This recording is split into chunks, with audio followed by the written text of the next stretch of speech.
આજે આપણે આઝાદીથી હવામાં શ્વાસ લઈ રહ્યા છીએ જે આપણને સાયન્સથી મળેલ નથી પરંતુ ભારત માતાને જંજીરોમાંથી મુક્ત કરવા હજારો સૈનિકોએ પોતાનો પ્રાણ ન્યોછાવર કર્યો હતો પણ જ્યારે આપણા ભારતીય ઇતિહાસની વાત કરવામાં આવે ત્યારે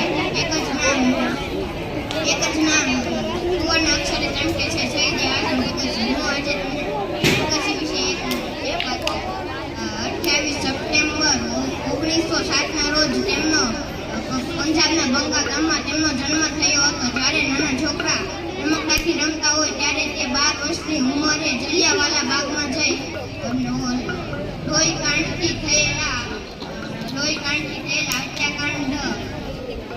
હત્યાકાંડને ત્યાં મારથી હાથમાં ધરી દેશ આઝાદ કરવાની પ્રતિજ્ઞા લીધી. ત્યારે તેણે કહ્યું હતું કે ઇન્કલાબ જિંદાબાદ. પછી 28 માર્ચ 1931ના રોજ 23 વર્ષની ઉંમરે તેણે